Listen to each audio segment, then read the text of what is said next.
everybody. Welcome to another edition of Thoughts Count Anywhere, coming to you live from Power Play Sports Collectibles in the heart of the Boulevard Mall, in the heart of Las Vegas, the entertainment city of the world. You name it, we've got it all here. I am Aaron. That is Matt. That is Johnny on the end. Scott is not here. Scott is again back at Parts Unknown, a very busy city that nobody knows where it is. Everybody's from Parts Unknown.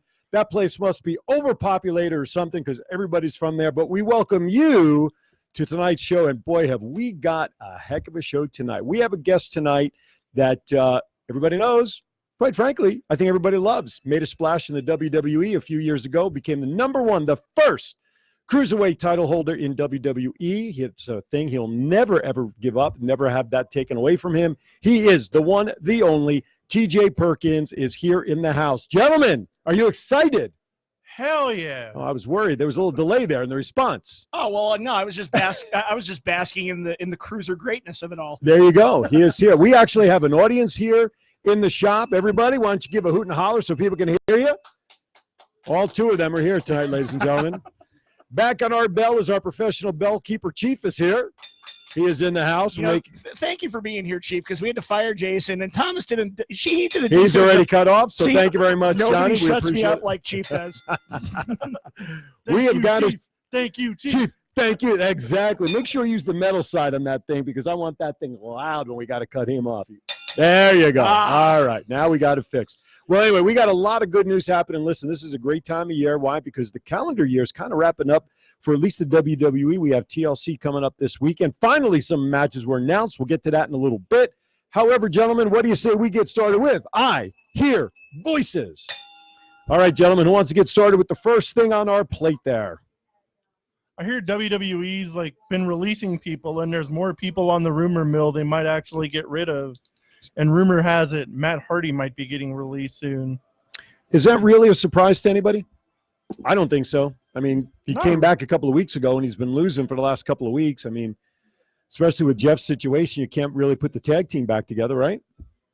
Yeah, you can't really put the tag team back together until he gets, fully back to health, which, with Jeff's situation, don't know when exactly that might happen.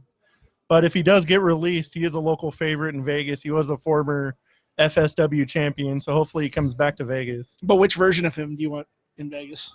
Do you want Broken Matt? Do you want Slap a Tornado Matt? One Broken Matt.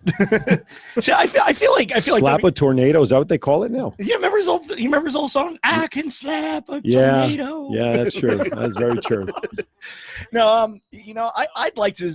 I kind of feel like they've just bungled the whole Matt Hardy run since he's come back. It was good to have him as tag champs. It's good to have the old Hardy Boys, but then they finally pulled the trigger on Woken Matt Hardy, and I just feel like they abandoned it way too quickly. It was over. But then they're like, oh, well, we're going to split you up from Bray Wyatt. Now we have nothing for you. And I'm like, he was one of the hottest acts in the company, and they just drop him. It wasn't their creation, so. Yeah, we know how Vince really loves when stars come to the WWE and they bring their personalities from their other promotions. And so, you're right, Matt. I totally agree. Still, though, I mean, it's Rusev Day all over again. There you go. Hey, by the way, I want to remind everybody to make sure you download the Go Live Vegas app. We are currently being simulcasted across GoLive.Vegas, which is the website. Go onto your iPhone, go onto your Android, download and search for Go Live Vegas. Those 3 words, and you'll be able to download the app and take us anywhere. And this show replays Sundays at 6 p.m. on GoLive.Vegas. And, of course, as soon as we're done, this podcast that you see right now on Facebook will be available for distribution immediately following the show. And, of course, Matt, tell everybody where they can find the rest of our podcasts. You can find us on iTunes, Google Play, Stitcher, Spotify, TuneIn, iHeartRadio, Pandora, and everywhere else you get your podcasts. YouTube. We're on YouTube. Did you say YouTube? Also, you can catch the video on YouTube also. Absolutely. It's a shorter list of where we're not than it is a longer list of where we are. That makes sense, right? Okay, so we have more releases potentially. There's one other name that came about today, which you guys did not mention on that. Again, big loss or not, I have no idea. Mike Kanellis. Okay, don't hold back your excitement on that one, fellas. Well, we all know my feeling on the whole cucking storyline from a few months ago. Right. So they seem to just kind of migrated over to Rusev and Lashley. But here's the thing, didn't they just re-sign for another 5 years, both of them?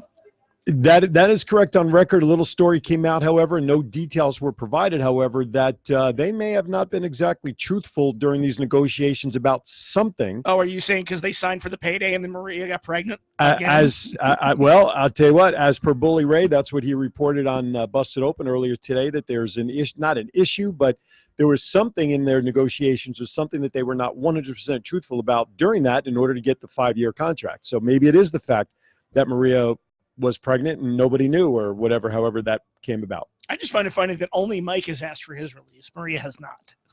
Yeah, that's a good point. Never thought Somebody's of that. got to get paid in that family. Right? Well, I mean, come on. Moxley still has free health care. That's right.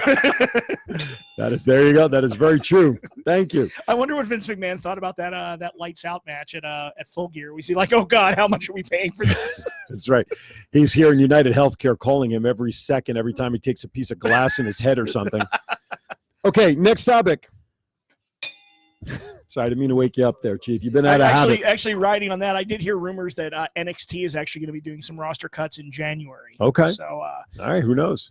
Who do you think might be on the chopping block for that? Oh, who's not being used? Boa. Well, you know what? That tells me if they're going to do that, do you think that'll lead to folks from Raw and SmackDown being moved back to NXT then?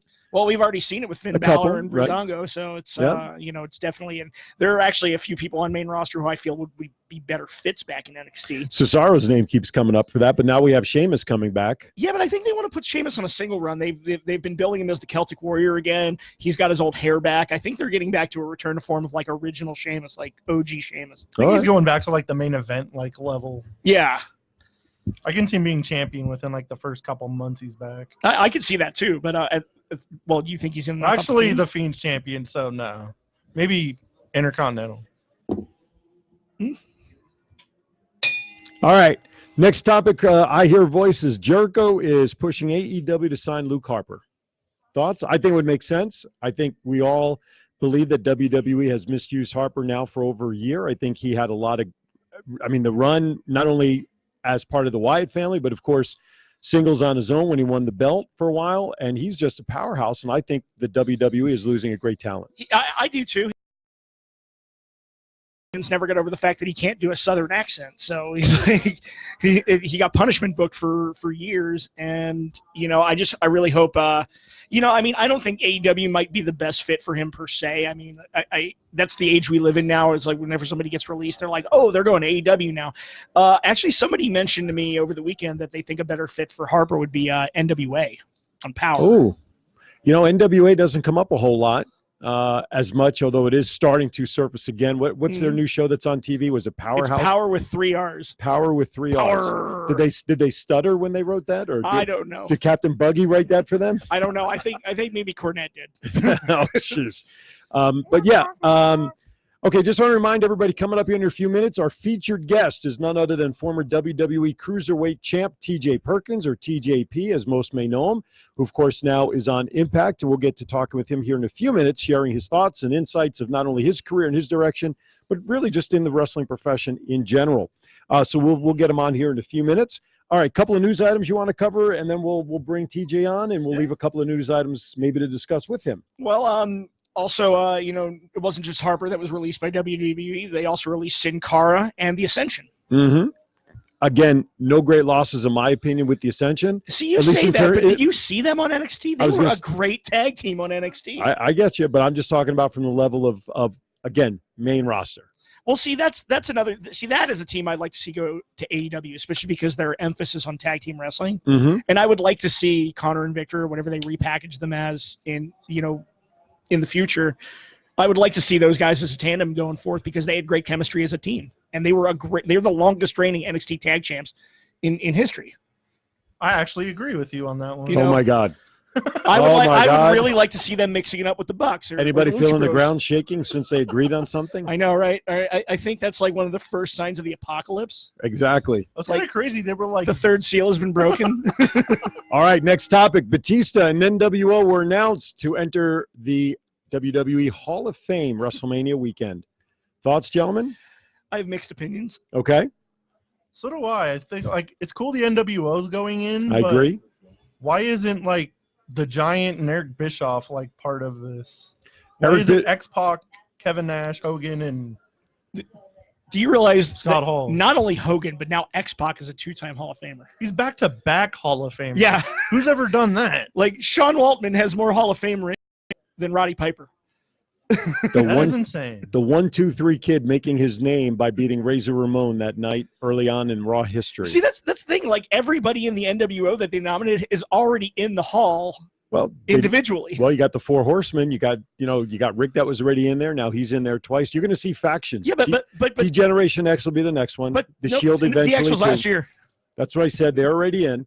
The Shield will be coming in down the line. All of these factions. People were trying to compare the NWO I saw online to the Nation of Domination. I don't think there's any comparison between those two. Oh, no. No. The only one in the Nation of Domination, maybe, of course, The Rock was part of it for a while. Ron Simmons.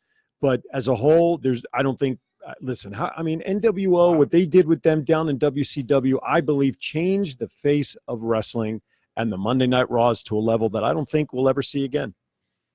True. They revolutionized the whole sport.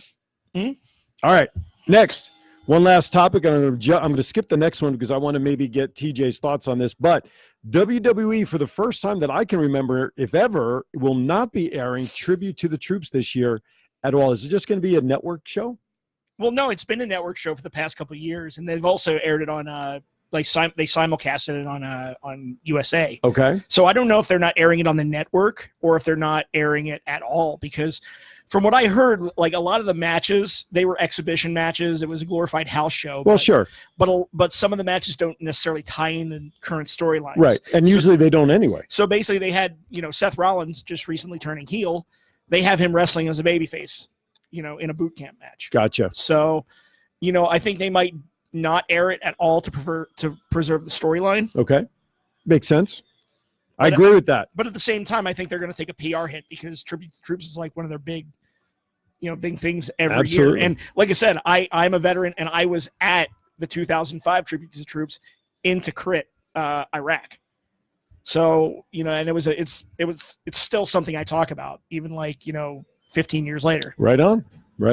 All right. Without further ado, are we ready, gentlemen? Yeah, let's bring him Oh, on. we're ready. We're ready? Okay, Matt, you're going to have to slide over so we can get his chair in here. We get his microphone powered up. I wish we had his theme music. I know. I was just thinking the same thing. His entrance theme. I wish we even had a cruiserweight belt in here. Scott, get a cruiserweight belt in this shop, will you, please, for crying out loud? At this time, please welcome behind the microphone former WWE Cruiserweight Champ and current Impact Wrestling sensation, Mr. TJ Perkins. Come on up. Watch the wires. Don't trip. It's like getting into the ring back here. Former X Division champion. Former X Division champion. He's got a lot of belts too. Let me power up your mic here. Let's get some power there. There you go, sir. Your mic is hot. How are you? I'm doing very well. Thank you for coming in, man. We appreciate it. Likewise. Thank you guys for having me. All right, guys. Is this going to be on the line? Because it's one of my favorite looking this ones. One? Listen, I'll tell you what. The current championship belt. Let's see Johnny Rocky in one corner. Yeah. TJ Perkins in another corner. I don't care about division rules. That's what I want. Yeah. Oh, okay. All right. Well, whoever can wrestle it out of Scott's hand when he returns, good luck with that. So, anyway, thank you for coming I in. wrestle dirty. Oh. I still put my paycheck on TJP no matter what. I agree with that. Low blows and eye rakes. Jeez. You have to catch them first. There you go. I like that idea, which means you'll retain without a problem, my friend. Not a problem. All right. Well, thank you for coming in. We appreciate it. Listen, we're getting ready for holiday season. Do you have any plans for the holiday? Well, this year, for the first time in 3 years, I can create my own schedule, so I can make sure I'm off on the days I want to be off. Right on. And I've not been able to really see my I usually have a tradition with my Filipino family in LA, and they have like an all-night Christmas Eve party, and I've missed it the last few years. Sure. I've been either traveling or about to, or coming back from traveling. I just couldn't arrange it, so it's kind of nice to be able to just be with family again. Oh, you must feel emancipated. Not constipated, folks. Emancipated. Well, it's two things. It's nice to be my own boss, and under these circumstances, creative will always have something for me. So good. Right? So that's true. good too. That's true. Justin Chuck, one of our followers, he is just excited seeing you here. TJP with exclamation points, and then TJP TCA. I like the way that sounds. I like that too. I like that too. I Let's like that. trademark that. All right, guys. So merch. Who's That's A-OK. A-OK. A-OK. I like that. Gentlemen, who wants to fire off the next question? Get this thing rock and rolling. You know, mine's actually going back to the whole creative not having anything for you. I loved your run in WWE. Up until the end, you could visibly tell you were frustrated. And I was wondering if you had any opinions on I was wondering if you had any opinions on the fact that a lot of your 205 Live contemporaries are now moving on to the upper mid card. People like Cedric and Mustafa Ali. They're actually getting like spotlight roles on the big shows now. Yeah, I'm excited because there were times initially where, like, for example, like Cedric.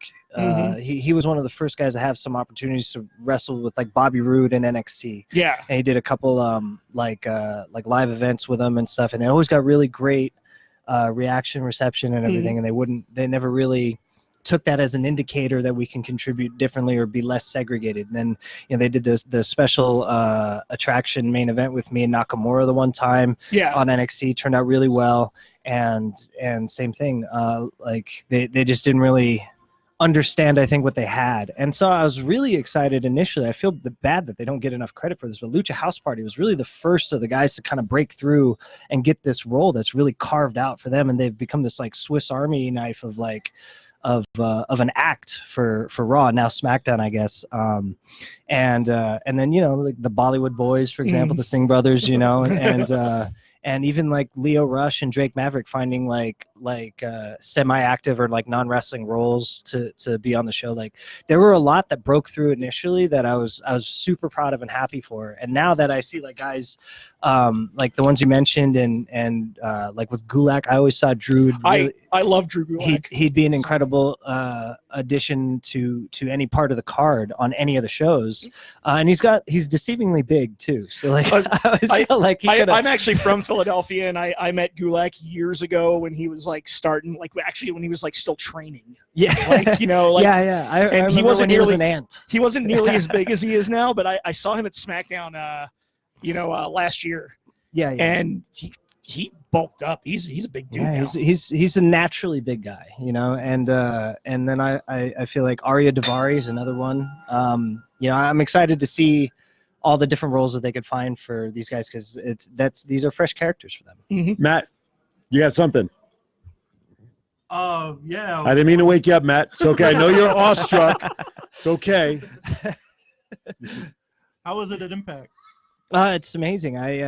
They've always had the magic touch as far as like having a great locker room. Like the camaraderie there has always been probably the best I've ever seen, in my 21 years. And it's no different now. And now it's gotten even better. I mean, I think that from a talent perspective, this might be the most talented roster they've had top to bottom. But the room is also like, there's no tiers to it. It used to be everybody got along, but there were still like, your Stings and Angles and like Jeff Hardy's that like they were different. We got along with them, we loved them, it was great, but like that we weren't all in the same room, and stuff like that. Now it's like everybody's together, and what I really like is that all the divisions are strong. Like somebody that opens a show one day will close it the next, and vice versa. And the women's division is strong. Tessa is maybe the number one superstar in the company, and the tag division is strong. And that's something you don't see in every company. Is a lot of times tag teams just go like by the wayside, but with the North and obviously like LAX moved on, but like Swan and Mac and me and Fala coming up and the Daisy Hit Squad, like there's a lot of strong teams, and obviously the X Division is always exciting, and the heavyweight title picture as well. So yeah, definitely. Let me ask you this question about Impact straight and direct. There's obviously been a lot of talk about stability as a company for Impact. In 5 years, in 2 years, what do you think the future of Impact really is as a company and still being a viable alternative for pro wrestling? Well, I think the thing is that like, companies, and there's not too many that last this long. I mean, you look at the history of this company, it's like they've outlived a lot, I think at this point it's kind of like WWE and New Japan, and then it's like, TNA Impact, because like a lot of places didn't have the lifespan. Like WCW was shorter than people think. Right. You know, ECW, same thing. Ring of Honor is about the same age as Impact. And when you last that long, you have to go through these transition periods. And I think the difference is that with Impact, the recent transition period, it took a few years to kind of get away from one identity and start a new one. And I think this is the first time I've seen them, as far as like transitionally speaking. So there's times in the past where I thought, man, this is like kind of a golden age for them, like during Spike TV when it was really popular and Christian was there and stuff like that. There were times when it was really hot and it was exciting to be there. And there were times when it would swing up and down. They would have these transitions. And now this is I think the best potential they've ever had as far as being able to find a new direction with a clean slate, strong roster, and no ties to what had previously held them back, you know, in various ways. Some of it's business, some of it's creative, some of it's, you know, across the board. But now everything is pointing in the right direction. So I think that they have all the pieces in place. So let me just make sure I understood correct. You think that as of right now, Impact is behind WWE and New Japan? Because I noticed you didn't say anything about AEW. Oh no, well, the comparison is more like the lifespan of the company. Of the like company. Having, Gotcha. Yeah, existence. having Okay. transitions, Gotcha. 'cause, like, Gotcha. The age of it is that it's so Sure. old compared to the other Sure.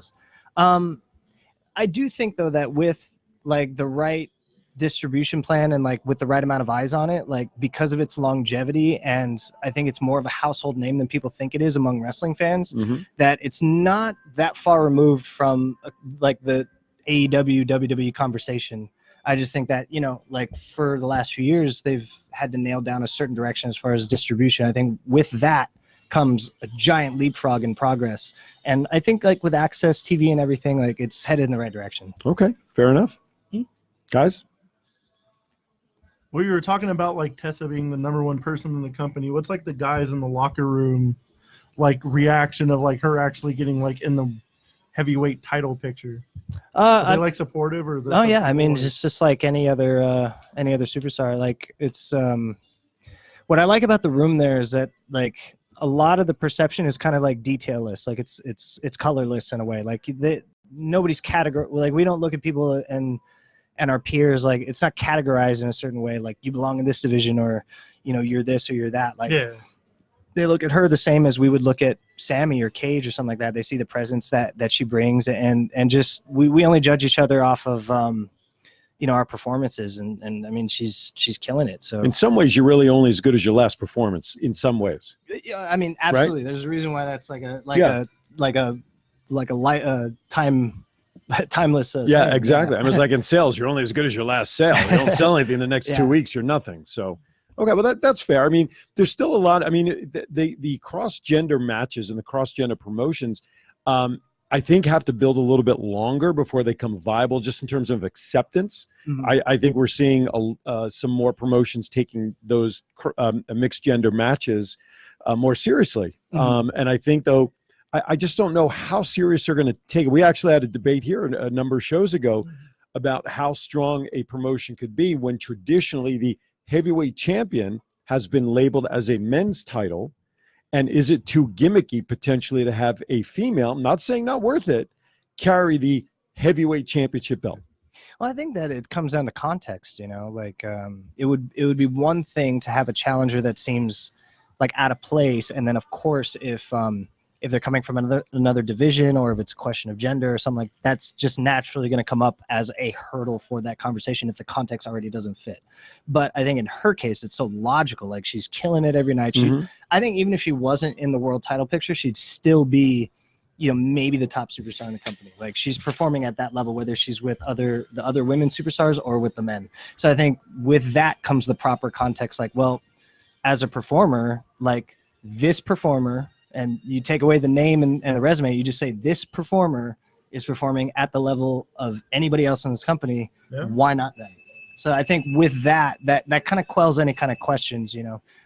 But, you know, I mean, it's a tricky thing to navigate. I think that all right, stop throwing stuff at our guests, for crying out loud. I think if you ask me, it's kind of like when we watch a Marvel movie, I don't question that Black Widow's, you know, throwing some lucha libre at dudes 200 First pounds. of all, Black Widow, I wouldn't argue anything about at all. Anyway, Did you guys see the new trailer? No, I have not. Oh, it looks awesome. Dude, David Harbour as Red Guardian looks like he's going to steal the show. Listen, I just want Scarlett Johansson in the outfit in front of me. I don't care if she does anything. I mean, I was about to say Scarlett Johansson at us. Exactly. Yes. Exactly. I don't need her doing anything. Just stand right there is all I need you to do. But no, I get that. You guys ogle Scarlett. I'll go drink beers with Hellboy, okay? Well, does not say a whole lot, ladies and gentlemen. Do you guys have any questions for TJ? You all here? Anybody have anything they want to ask, say, comment? Who let you in? That's what I want to know. You've been fired. You've been fired from Bells. I don't know. Okay, our chief, our bell ringer. What's the difference between wrestling stateside going over New Japan? The question that's being asked of TJ is, what's the difference between wrestling stateside and wrestling, let's say, in Japan for New Japan? Well, it used to be a huge difference. I started in New Japan, for those that haven't followed me like that long, and for younger wrestling fans, it might be before you were alive. Hey, I can say the same thing about the matches I've seen before you were alive, so be careful when you say that.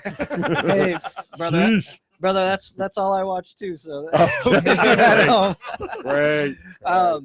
But New Japan was the company that really kind of first gave me my shot when I was 4 or 5 years in. That was back in the early 2000s, like in 2002. And at that time, it was still kind of the Wild West. So, you had it was really the older generation. So it was still like Inoki's company.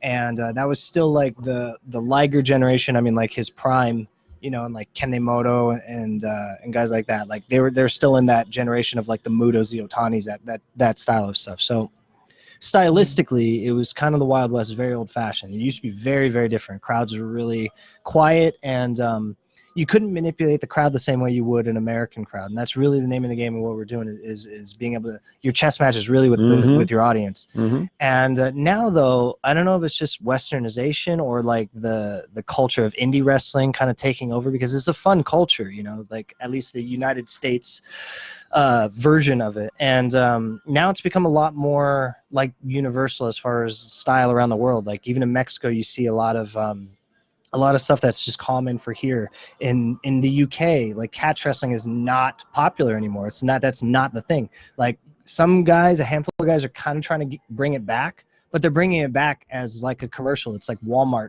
catch wrestling. It's not the same thing as John Cortez and the guys from that era. Mm-hmm.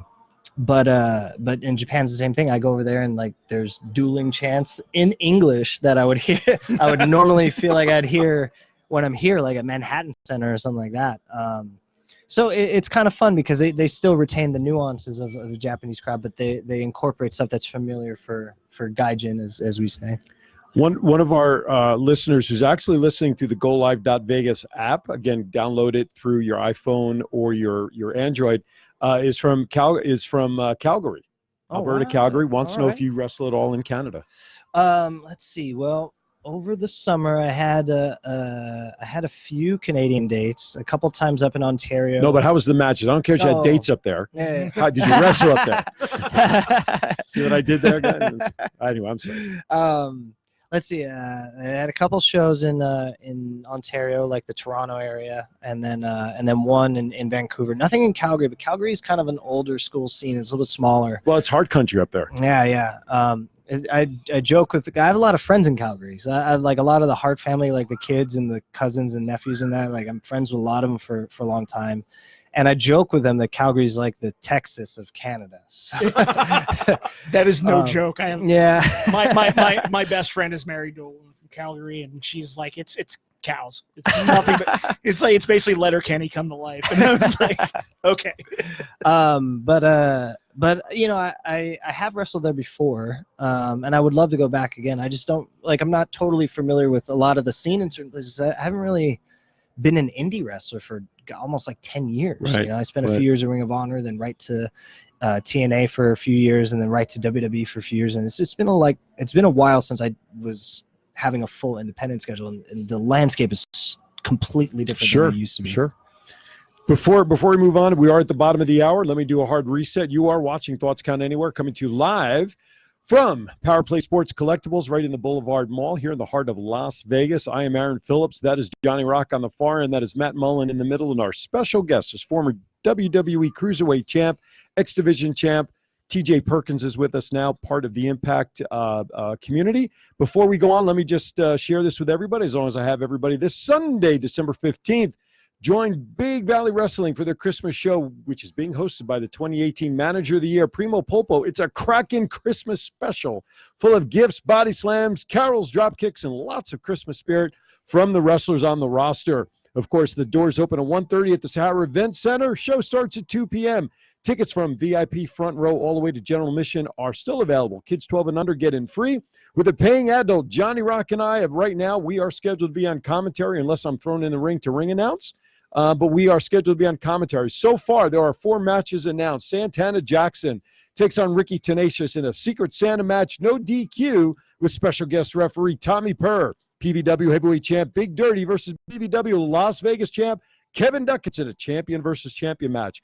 Frank the Tank being escorted with Bobby Beamer, and Fresco will take on Fresco Matic with Primo Pulpo, and the BVW Tag Team Championship match Sky High versus the Sour Boys, and more. That's this Sunday, December 15th, Sahara Event Center. It is a cracking Christmas special for Big Valley Wrestling. And I said all that in one breath. Anyway, who did you emulate growing up watching wrestling? Who did you pattern yourself after, your style? It's funny you mentioned that, because when I first started, like, it takes a while for guys to kind of find themselves. I mean, it's really a lifelong process. Young wrestlers will ask me all the time, like how that kind of goes, and I would tell them this is what I would do when I was starting. I'd say, well, who do you like, and just be them, follow them, do what they do, and you know, they go from kind of doing an impression of guys they like in training a little bit in their initial matches, and pretty soon it becomes, you know, who you are, because it changes into what you're eventually going to be, and you don't really look like those people anymore. But, you know, I mean, guys I follow, I have them all on my arm here. I have, you know, Tiger Mask. Oh, yeah. And Eddie, Sean. You know, those were like the guys I really followed a lot. Right on. I wish I had a camera to get a close-up on that. No, just a separate camera. It's pretty cool. You know, I Regal for his movements a lot. Like, he had a really good way of staying grounded, like, you know, keeping his weight down. When I was young, I mean, I still am a small guy, but when I was younger, I was floated a little bit too much. And I used to kind of watch him and follow him a little bit, because him and like Finley had this way of keeping themselves like kind of anchored into the mat. And that kind of helped me like to be bigger than I really was. And The Rock, like he's I don't talk about him as much as the other guys, but he's like as much as these guys. He's one of the guys on the short list of people that I kind of have always kind of followed and been so interested in. Same way as like with Kobe Bryant as a hero for me. Like, our timelines are so similar. Like, he did something like jumping to pros as a teenager, like a year or two before I had to do in wrestling. So I, being an LA guy, would follow him. Sure. And like kind of watch his progressions, his downfalls, his failures, his successes, and how he dealt with all that. And I could relate to a lot of it. And same thing like with The Rock, like, he got started in 96, and it's kind of like watching him have to rise so far, so fast. Like, I always kind of, you know, I guess tried to relate to that, because I kind of got thrown into the fire in some of the big leagues right away too. That individual who asked a question about wrestling in Canada, I don't know if you can read this on my phone, but he too and his family are good friends with Diana. You might know this guy. Yeah, I might. Yeah, Aaron Ellicus. Perhaps I'm bad with names, but I yeah, I'll pull up his face for you. I think I do. Yeah, and he's GoLive.Vegas. He's the owner of the network. Especially with Diana and the family. Like, a lot of the family up there, I'm part of the same circles. What yeah, a small world. Matt, fire away, sir. Are you looking forward to your rematch with Douglas James Friday at Natural Born Killers 2? Very much, especially like the style of match that it'll be too, just because that's always kind of been my bread and butter, I guess, is that kind of like grappling heavy style and sportiness. I've not always wanted it to be. I actually really like, you know, the sports entertainment aspect of wrestling, but I mean, I guess I was blessed with the opposite set of skills first, that like people look at me as like, you're a wrestler. And I'm like, yeah, but I could be a goof off too. give me a chance. Just give him the finger guns and the holsters. Yeah, You know? most people, they really want to be the wrestler's wrestler, and I'm trying to shed that one. I'm like, I could do that, but I could also just be funny. But no, I really like DJ, and I'm looking forward to getting in the ring with him again. We had a really good one out here not too long ago. So Yeah, everyone was really mad. It went to a time limit draw. Matt and I were so sitting we're- next to each other in the crowd, and we were like, "What the hell?" so were we. It's kind of a cool concept with Natural Born Killers, though. It's either submission, referee stoppage, or knockout. So it's kind of a interesting concept of what you guys could possibly pull off during this match. Yeah, it's very, it's like Pride fighting championships, I guess. Yeah, it's like Pride meets pro wrestling, Yeah. kind of. I'll head stomp them. You heard it here first. What's the worst injury you've ever suffered in the ring? Oh man, I don't know if it's the worst. I mean, anything with the head is usually the worst. I've had a lot of concussions and things like that, and so Does that worry you though? I mean, do you think that With eventually they're going to mount up? with the science that has kind of come out, and the more we know Mhm. now, it's terrifying. Because it's easily referenced now. You could see the effects it has on people. The generations of now starting to get older. We finally have a generation that has now reached an age where it's like, this is what it'll be like when you're older, or could be like, so that's always scary. But Are you seeing any effects from the concussions you've had that you're aware of? no, it's just one of those things where you worry that, like, am I reading slower? Like you Gotcha. you kind of It's get in always your in the own, back of your mind. yeah, kinda. you get in your head about it, but I've not seen any kind of effects or anything like that. If anything, sometimes I feel like I'm sharper than I was when I was younger, but you worry about it. One of the more weirder ones, I don't know if it's the worst one. If I made a chart, it would look like the back of that first Mick Foley book where it had all this stuff. Like everything top to bottom I've done. Like I've broken toes, I've broken both ankles, sprained them several times as well. I've done all the ligaments in my knees, except for the ACLs. I've torn Knock on wood. Yeah, right, exactly. Even I've though this is torn- plastic, we'll knock This table's on not wood. wood. I've Best wood's right here. I've partially torn my quad. I've partially torn my bicep. I've cracked and broken my ribs before. I've done something in my lower back. I don't know how that was diagnosed. Obviously concussions and things. I've sprained my neck a couple times. One of them I did on Raw. I had these weird head scissors I gave Brian Kendrick. We both tumbled out of the ring and I landed on my head on the apron. That was kind of scary. Mm-hmm. My collarbone I've done a few times. I have bone chips in both my elbows. I think we should just call you Steve Austin, the $6 Million man. Being rebuilt. Every injury, I'm hearing cha-ching. The doctors are like, cha-ching. Yeah. I've done my fingers, and that was really one of the things that and this was a story I told recently. I told it on this Reddit MA I did recently, and it was I dislocated this finger, my middle finger, and it went backwards at the joint right here like this. And I was dropping a knee on somebody in the boards. This is when I was homeless in Florida. It was not a great ring. And the boards were kind of shaking like this. And I came down and the boards were bouncing up and it popped my finger the opposite way. Yeah. And it looked like it looked like that scene in Wolfman when his fingers started going every direction. Okay, next question. I was thinking that scene in Major Pain. Let me give you something you might have to pain, like right angles his finger. So, I just it wasn't so much painful as it was like I had the same reaction. Like I felt like throwing up because it's kind of disgusting. So I rolled out and I slowly grabbed all my fingers with my other hand and closed my eyes and held my breath and just slowly made a fist until it popped back into place. And then that was it. But yeah, I've done a lot. Anybody else getting green right about now? Not the only one. Partially detached my retina, sliced my face open a lot of times. I've done a lot of Maybe things. I should have asked the question the other way. What parts of your body have you not injured? None. Question over. Exactly. Question in the chat room. Who, if anyone, would you want as a manager to have your back? Oh, good question. The chief. I mean, if we're talking about like enforcers, I don't know. That's a good question. I've been buddies with this guy and that I knew in Ring of Honor. He used to be Mike Bennett's or Mike Kanellis' enforcer / coach, Brutal Bob, and I always thought he had one of the best names in wrestling. And And he's a big dude, so I always thought he'd be a fun enforcer to have. He's very old schoolish, but just in general, as like a manager of LA, I don't know. I always thought it'd be cool to have like a Sean Sherry type dynamic. Summer Rae and I pitched that a few times in WWE, but Vince never went for it. So Who's Summer Rae? Ever since she, we haven't heard anything really from her the last couple of years. What's she up to?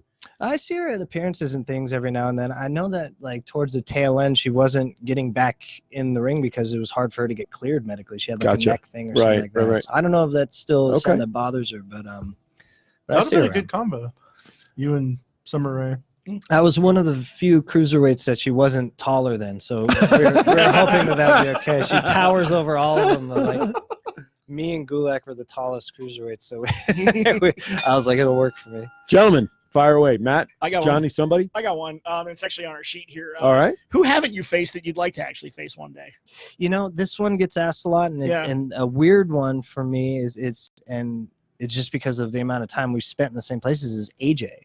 Really? Yeah, Wow. Like everywhere I've been, he was there. I would have thought like during your initial TNA run because AJ was still there. Yeah, I mean, early days of Ring of Honor, middle days of Ring of Honor, early TNA, and later TNA before he got out and went to New Japan, and then even like in WWE at times, like there's just never been a time where there was just any kind of match opposite each other, a tag, anything, and it's just never came up. That's crazy. That'd be an amazing match. So we've circled that way. For a while, it was low key. We had never touched either for a while, and finally in TNA we had a series of matches like in 2014, I think it was. And it was like finally after like 15 years we started having matches. But AJ is really the one that I could think of that he's really the only one that, as far as like a long-term thing that like I haven't been in with. I have another question that came through the chat room. Thank everybody for sending in questions and your thoughts. Aaron, again, the guy from Calgary, would like to know if you would you have liked to performed in the 80s style / attitude era of wrestling or today's wrestling? I always thought that the mid to late 90s in WWF was like the best tempo for wrestling. I talked to this a lot too about like older Careful wrestlers. Careful. Well, I say old, but I belong to that. I was a 90s guy. So Right, there you go. So, but this from a 35-year-old. This guy. But I always felt like that was great pacing and tempo. Sure. Like the storytelling was really good. Stuff didn't feel all over the map. Sometimes matches like from the mid 2000s on, like they just felt odd to me to watch. That's a fair assessment, guys. Yeah. I mean, That's actually one of my biggest criticisms these days is that matches just seem kind of going through the motions. Right. Like hit your spots, hit your big spots. Thanks for coming. Do what you do to pop the crowd, Right, exactly. and go home. Exactly. It's like Yeah, I always felt like that was a good rhythm physically and emotionally. Like the way that guys kind of got through at that time was good. I grew up obviously on like the 80s, early and mid 80s and stuff like that. So I like that. I felt like 90s was a better I don't like to put things as good or bad but for me, I liked it. It was a better progression sort of into the 90s than it was as far as tempo. But I couldn't go wrong either way for me. So I would have loved to. I still try to work at that pace, to be honest. But yeah. Next question. All I right. have like a non-wrestling question. Yeah. And to know you're like a gamer, what games are you into like right now? heck When yeah. you have time, Let's because see. you're always busy doing something. Well, I just started Fallen Order. so good. Yeah, and So I loved that kid that played Jerome. So him being the main character. Cameron Monahan. Yeah, so like I love him in Shameless. Yeah, so like I dug it right away just because of that. So I'm looking forward to getting into that because other than like Resident Evil 2, I hadn't really played a lot of single player stuff lately. So I'm enjoying that. You see, they just announced Resident Evil 3 remake. Yes, You excited about that? Not as much as 2, but I am excited about it 'cause 2 was always my favorite. Yeah. That's like on my short list of my favorite game of all time. Like there's that. If I had to pick 5, that's on it. But I like that 3 is getting remade. I just started playing Link's Awakening as well, and so there's a few single player things that are on. But I perpetually on Overwatch and And Fortnite only because there's a lot of crossover play. So when I'm on like a party with a lot of people, depending on what system they're on or their PC or something like that, we can always still play it. Dead by Daylight I play a lot, mostly because I'm just a big horror guy. So Yeah. Oh, nice. Anybody still play Atari? Pong? Hey, TJ, who's your main in Overwatch? Diva. Oh, okay. Diva and May, and that's not just because I'm Asian. No. But No typecasting allowed. But I Diva's probably my main. But I like to pick based on maps. So like the roll lock screws me up. Okay. You know, I hate the roll lock, but I get why it's there. But I don't know, like because a lot of times I want to see where we're going, and then I'm like, okay, I'm gonna go healer. I'm gonna go this because I'm good at this guy, and the angles are great on this map for me. So I think my big three that I usually choose from are either Ashe, Ana, or Hanzo. those are good. Yeah. I read this thing not long ago that the two top damage outputs at the pro level were Zarya and then Hanzo, and I was kind of shocked that Hanzo would be one of them because I feel like even though guys are they got incredible dexterity obviously as pros, but like it just felt like, man, it's got to be hard to play with other really great guys with Hanzo because he's kind of squishy and you got to be really accurate with him. You got to. It's all about the timing of how long you hold the bow down for. There's a nuance to it, but it's a lot of fun. True. If you master Hanzo, it's good stuff. Matt, you have another question on there about video games? You honestly do. Well, okay, I misread that. I mean, if we were a video game podcast, I'm pretty sure I could pick his brain all hour. hour. Are you in any of the previous WWE games at all? Yeah. Yeah, he was in a couple of them. I'm asking because I don't have those games. I'm kind of sad he's not in the current one because I like his music. a lot of. Gee, I wonder why he's not in the current one. I don't know. Anybody want to guess on that? I get a lot of fan mail saying they're really disappointed that I wasn't in 20. I was in 18 and 19. Technically, I've been in all of them since like 15 because I did like all the motion capture. For them. Oh, okay. There you go. So I'm still in 20 technically.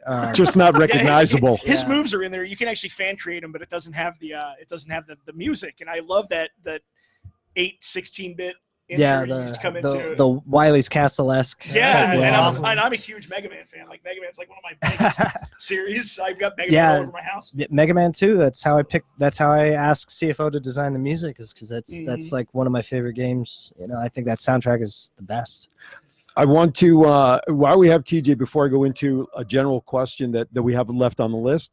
I'm sure you heard the news, and we kind of touched on it before. Earlier today, it was announced that Bobby Roode and Primo were suspended for 30 days because of the wellness violation. What's your take on that? Any support? I mean, what's your thoughts on the wellness program and what that is doing for or to hurt WWE performers or the show itself? Well, I'm having been around like a couple decades and with some older school guys, like it. I don't know. This is going to be an honest take, and it kind of sucks, but it's also not this way anymore. So so it's I think okay. Like it used to just not be that uncommon to see guys that were just not in control of themselves, and you just knew it was going to end bad, you know. Like, and it was scary, but that was common, and you don't see that anymore. So on one hand, you kind of think, well,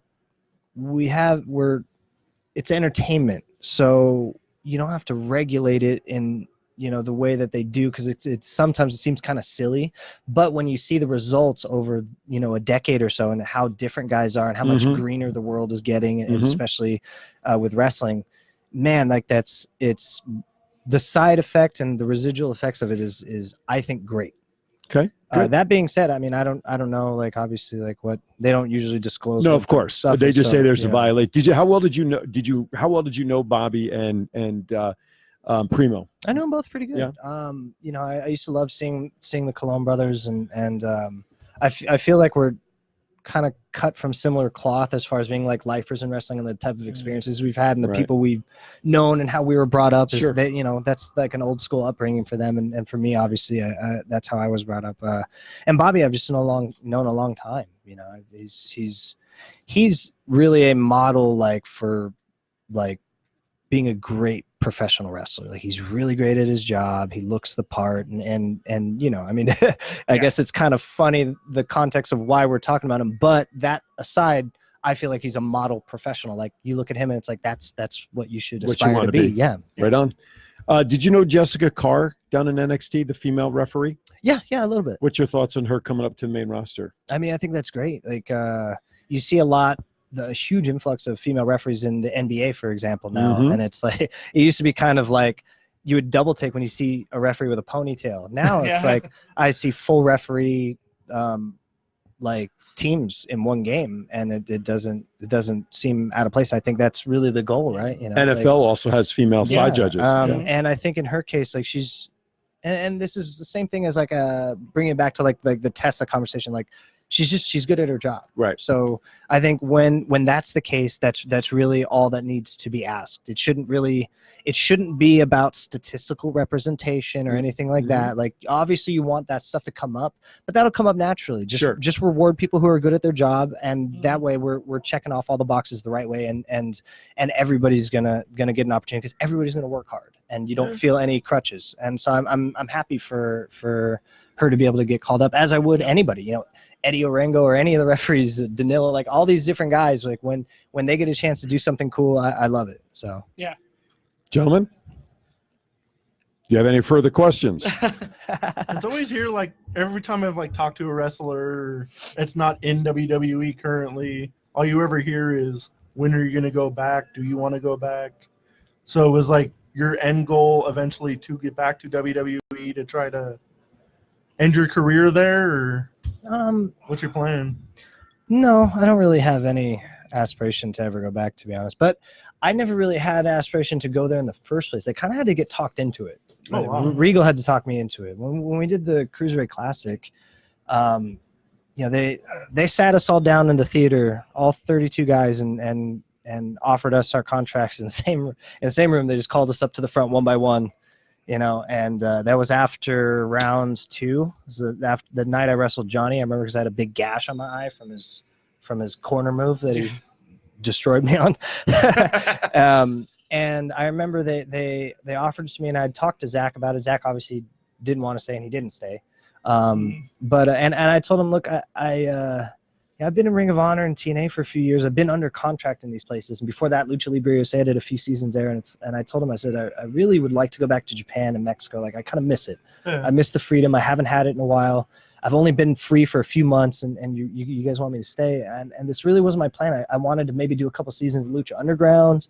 They had made me an offer. It was on the table. I went and wrestled Penta on a non-televised thing to kind of feel it out. Oh, wow. And when I won the title, I wasn't under contract. I didn't sign until like a couple days before Clash later that week. And it was really Regal that kind of pulled me aside and said, look, like, you know, you're not a little kid anymore, and you've been moving around a lot.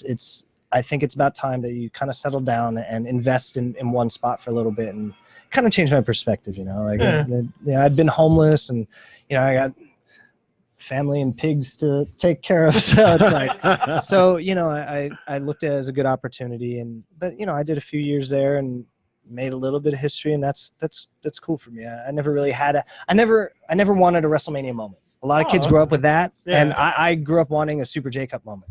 And I finally got that this year. Yeah, so you got that. You know, so like a lot of the stuff that guys are they're enthralled by the logo, and that was never really my logo growing up, you know. So would I go back? I don't know. Depends on the details and the context and stuff. A lot of that was the first place I've ever been in 20 years that I've ever been that I was wrestling made me unhappy.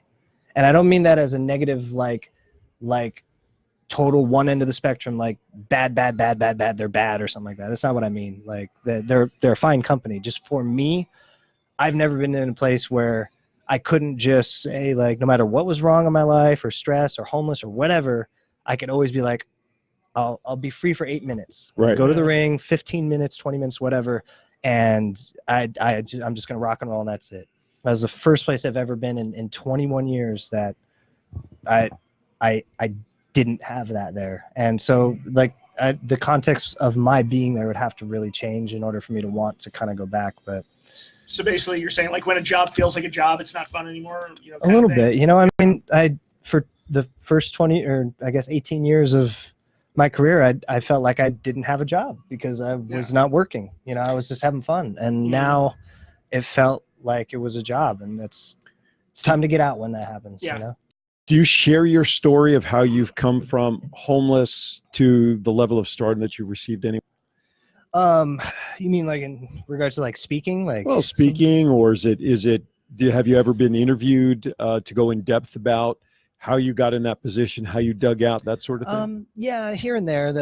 I've done some things that were pretty in depth. Some of it was more on the surface, and every manner in between. I've been approached about doing like speaking engagements, speaking tours and stuff like that, just as part, now that I'm free and I could kind of do influencer work. And that's a lot of the reason why I wanted to leave too, is because I wanted to be able to be active in the community, especially the Filipino community. And it just, I was not allowed the freedom to do certain things. Well, I know for a fact the Clark County School District always looks for folks like you to come to their schools, elementary and on up, of course, to share your story of inspiration to the students that everybody can succeed no matter where you start.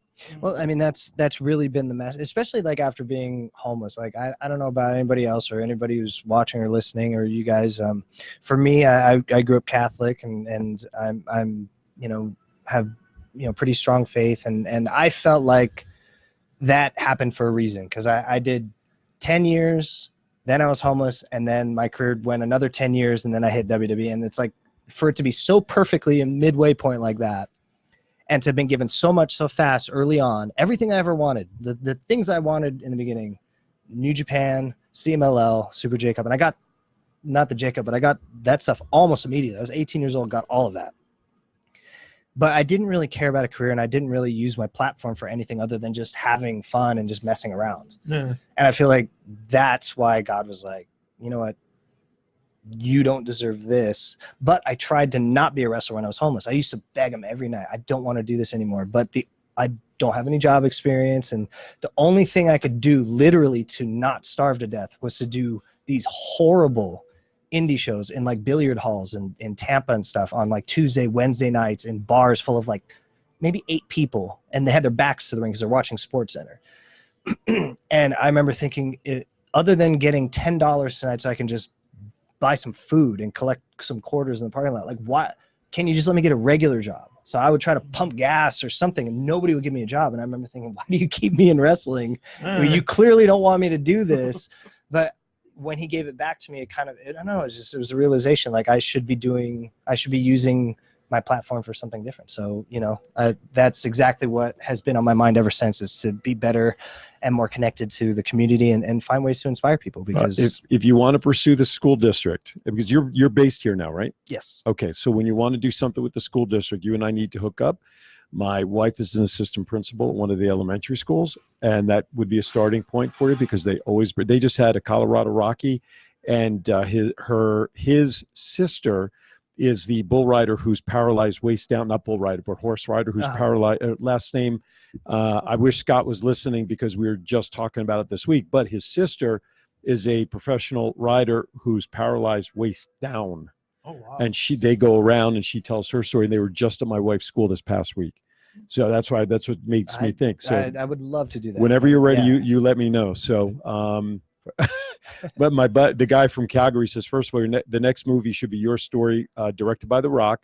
If not, he can direct Fighting with My Family Part 2 for you. So I have. He's got to learn my name first. Yeah, that's right. That's right. Yeah, I'll do the voiceovers. We can be actor. Who would you like? In all seriousness, if there was a movie, who would you like to see play you? Man, I don't really know who's like a young contemporary actor right now. That would be maybe the kid that played Flash in the. Oh, Grant Gustin. No. Ezra Miller. Okay, in the movies. Know, Gotcha. Maybe. Yeah, that would be an interesting pick. I don't think he necessarily like looks like me, but I just think that like, well, CGI is a great tool. He's got. I don't know. He's got like a darker complexion. He's got a cool look to him. I don't know. Last question I have. Once. He's a strange cat. Actually, he fits it perfect. So actually, I was thinking if he bulked up, Osric Chow would be a good Oh, there you go. Okay. Yeah, the guy from We should just get the Kevin on Supernatural. we should just get the guy that played Rufio. Probably looks, Right? he probably looks the same, just like I do. If all else fails with photoshopping, computer generate, I'll be happy to do it. Rufio. Anyway, wow, that was really exciting, wasn't it? Last question I have to close out my portion of the interviews as we start wrapping up. And this is a question that's asked a lot of wrestlers. Your Mount Rushmore of wrestling. Oh, That's the loaded question. so I'd have to kind of divide it by context. Like, generally speaking, I feel like Mount Rushmore should be created based on like influence, things like that. So I'd have a different answer whether it's like what I think should be and for my personal one. What I think should be, it would be Hogan, Rock, Inoki, and Santo. That's what I think should be the Rushmore of wrestling. Nobody's had a bigger influence on wrestling in those cultures around the world in history more than those four guys. Me personally, if I had to choose my own, I'd definitely go these three guys. Mm-hmm. And I don't know, maybe Mil Mascaras for the last one. Oh, Mil Mascaras. Yeah. Man, that's a great one. Yeah, I might go Mil. I like Mil. Listen, what he did, at least from when I started watching wrestling in the mid 70s on up, I mean, he was probably as popular, not only in the Mexican wrestling scene as homeland, but he was to that level of what Bruno Sammartino was, I think, to the culture, the Italian community in the New York area. You know, those two guys, and sorry, Jericho, they were lexicons.